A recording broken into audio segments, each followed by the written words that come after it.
Kasunod po ng nangyaring lindol sa ilang bahagi ng Mindanao, marami po umaasa ngayon sa tulong mula sa mga ahensya ng pamahalaan. Kaya po ng Pag-ibig Fund. Ngayong umaga, alamin po natin kung paano ma-access ng mga miyembro nito ang mga Housing and Calamity Program. Kasama natin mula sa Pag-ibig Fund, live via Zoom, ang Vice President for Public and Member Relations Group at Strategic Marketing Group ng Home Development, Mr. Jacinto Jr. Magandang umaga po. Magandang umaga, Ma'am Dayan, at magandang umaga, Sir Joshua, at magandang umaga sa lahat po ng nanonood at nakikinig sa atin. Okay. Right. Sir Jack, thank you for joining us. Unahin na po natin, ano po ba yung mga tulong na maaari pong ibigay sa mga miyembro po ng Pag-ibig Fund na naapektuhan po ng lindol sa Mindanao, Sir Jack?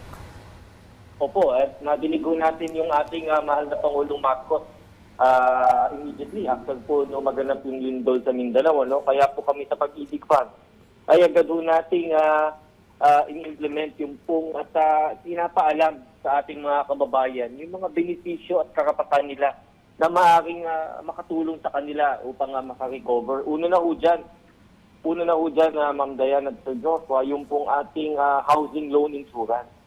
So yung pong mga may Pag-ibig housing loans na binabayaran po sa Mindanao, sa aming talaan, nasa around 110,000, 111,000 po yung may housing loan na aktibo na binabayaran sa kabuuan po ng Mindanao.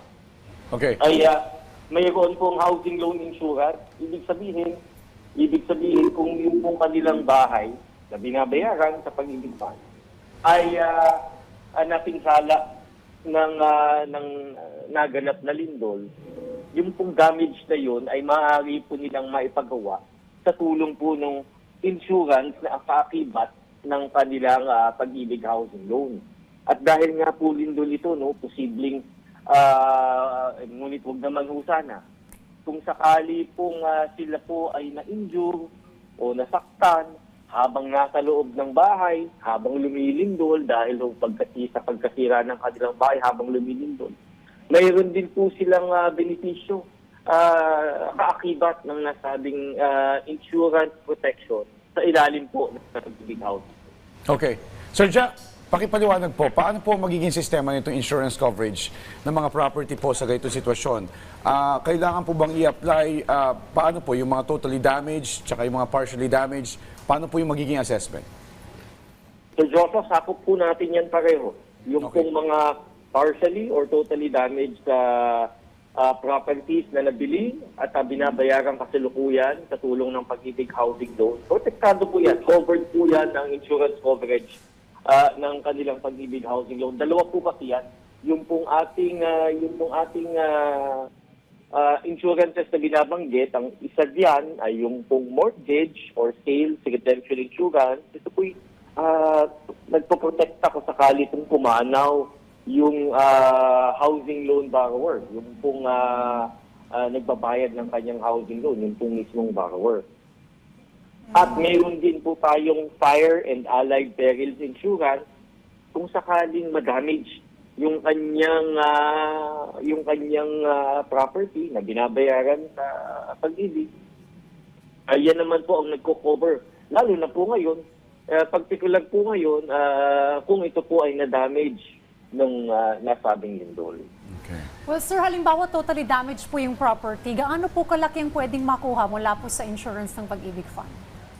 Kunwari po, Ma'am Dayan, yan po ay house and lot, Kung na-damage po yung property, ang coverage po natin ay yung kung ano yung na-damage doon sa yung value o yung halaga nung damage sa kanyang bahay.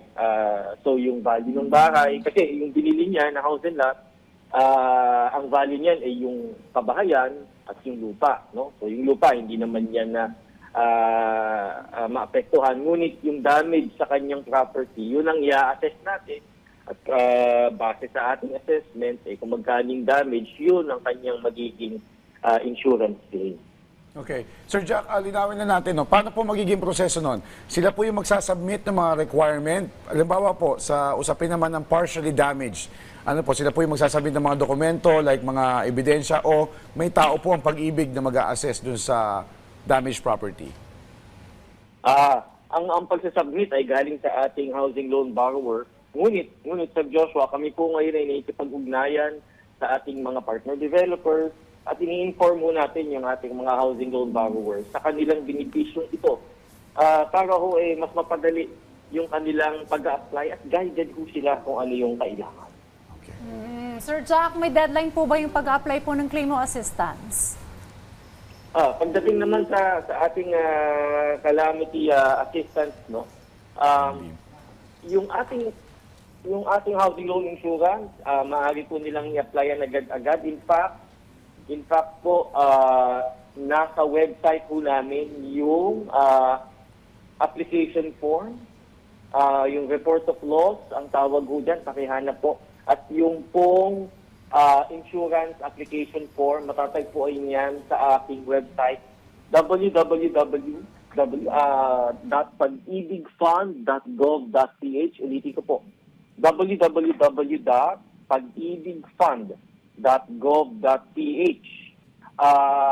May ano po tayo, no? Mayroon din po tayong inahanda yung pong ating pag-ibig calamity loan para naman po ito sa lahat ng miyembro. Mabanggit ko na rin po, Ma'am Diane at Sir Joshua,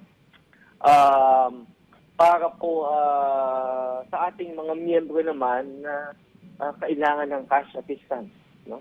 So meron din po tayong pag-ibig calamity loan. Maliban ho sa pag-ibig housing loan insurance, yan po yung kanilang mga benepisyo sa pag-ibig fund. Yung calamity loan naman ho natin, ito ay bukas sa mga miyembro oras na magdeklara ng state of calamity yung kanilang mga lugar. Okay.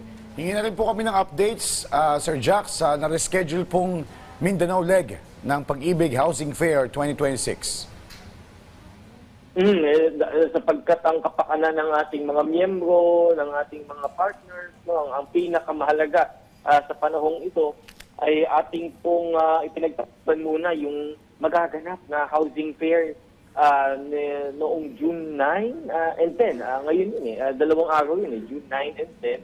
Sa ibang araw, hindi po kami titigil para maghatid ng housing fair at ng servisyo ng housing fair sa ating mga miyembro dyan sa Mindanao.